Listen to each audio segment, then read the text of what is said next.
السلام علیکم دوستو، میں محمد خان ڈھرنالیہ کے داستان کا اگلا حصہ آپ کی خدمت میں پیش کر رہا ہوں۔ تو چلو شروع کرتے ہیں۔ ہر کوئی بے خبر تھا کہ یہ گولیاں کہاں اور کیوں چل رہی ہیں۔ صبح ہوئی تو پولیس موقع پر پہنچ گئی۔ محمد خان اور ہاشم خان پر دفعہ 307 ارادہ قتل اور دفعہ 392 ڈکیتی کا نامزد پرچہ درج کر دیا گیا۔ بیان میں یہ کہا گیا کہ یہ دونوں بھائی نمبردار لال خان کو قتل کرنے اور ڈاکہ ڈالنے آئے تھے، لیکن جب لال خان ہاتھ نہ لگا تو مال لوٹ کر اور فائرنگ کرتے ہوئے وہاں سے فرار ہو گئے۔ اس من گھڑت کہانی نے محمد خان اور اس کے گھر والوں کے ہوش اڑا کر رکھ دیے۔ پولیس نے جلد ہی دونوں بھائیوں کو گرفتار کر لیا اور تلگنگ کی حوالات میں بند کر دیا۔ بعد ازاں ان کا چالان پیش کر کے متعلقہ جیل بھیج دیا گیا۔ تھانے دار نے محمد خان پر رائفل اور ان کے بھائی ہاشم خان پر پستول اور ان کے ایک قریبی دوست فتح شیر پر برچھی کی جعلی برآمدگی ڈال دی۔ علاقے کی ایک معروف شخصیت کی ایما پر ان کے اوپر ڈاکہ ثابت کر دیا گیا۔ اس وقت کے مجسٹریٹ نصر اللہ وڑیچ کی عدالت میں 6 ماہ تک مقدمہ چلا اور آخر کار ان دونوں بھائیوں کو 3 سال قید بامشقت سنا دی گئی، جس میں 1.5 سال کی معافی مل گئی اور 1952 میں دونوں بھائی جیل سے باہر آ گئے۔ اس دوران وہ کیمل پور اور راول پنڈی کی جیل میں رہے۔ ابھی انہیں جیل سے رہا 6 ماہ ہی ہوئے تھے کہ نمبردار لال خان نے ایک اور خطرناک منصوبہ بنایا۔ دوسری طرف مغربی پاکستان کے سابقہ گورنر ملک امیر محمد خان اور پیر آف مکھڈ شریف پیر لال بادشاہ کے درمیان دیرینہ دشمنی چلی آ رہی تھی۔ برطانیہ دور میں امیر محمد خان کے والد نے پیر لال بادشاہ آف مکھڈ کو قید دلوائی تھی۔ نمبردار لال خان پیر آف مکھڈ کا مرید تھا، جس کی وجہ سے اسے بہت رنج اور غصہ تھا۔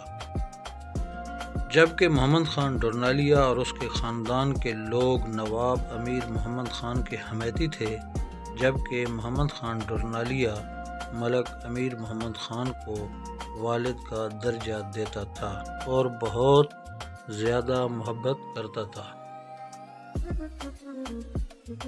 جبکہ پیر مکھڈ اور ان کے حلیف محمد خان کو اپنا سیاسی دشمن سمجھتے تھے۔ یہی وجہ تھی کہ اسے راستے سے ہٹانے کی انہوں نے بے حد کوشش کی۔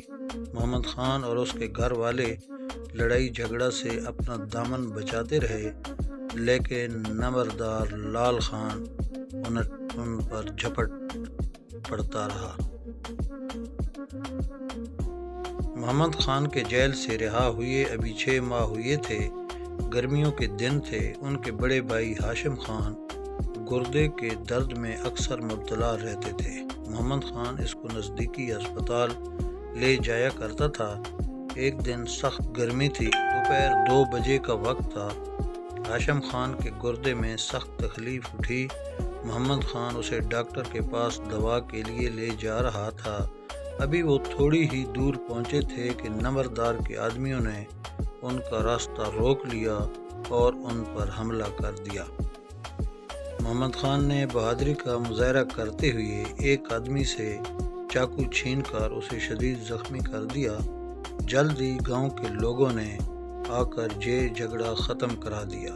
اس دن ان دونوں بھائیوں پر ایک دفعہ پھر دفعہ 307 ارادہ قتل کا پرچہ نامزد کر دیا گیا اور چالان کر کے جیل بھجوا دیا گیا۔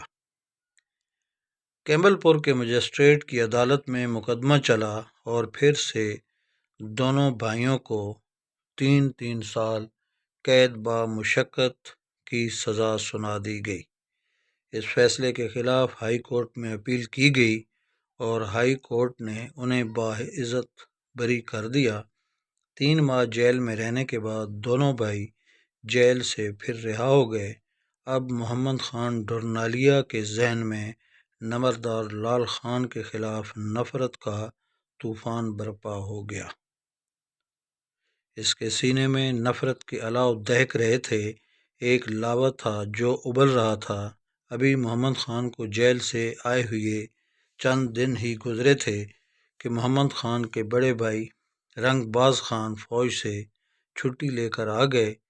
لوگوں میں اب سرگوشیاں اور چہ منگوئیاں ہو رہی تھیں کہ اب کوئی بڑا واقعہ رونما ہونے والا ہے، لیکن حالات نے ایسے رخ بدلا کہ سب کچھ بدل گیا۔ ناظرین کرام، محمد خان ڈورنالیا کی داستان ابھی تک جاری ہے۔ اس کا اگلا حصہ میں اگلی ویڈیو میں آپ لوگوں کو سناؤں گا۔ انشاءاللہ بہت ہی جلد ملیں گے اگلی ویڈیو میں، تب تک کے لیے خدا حافظ۔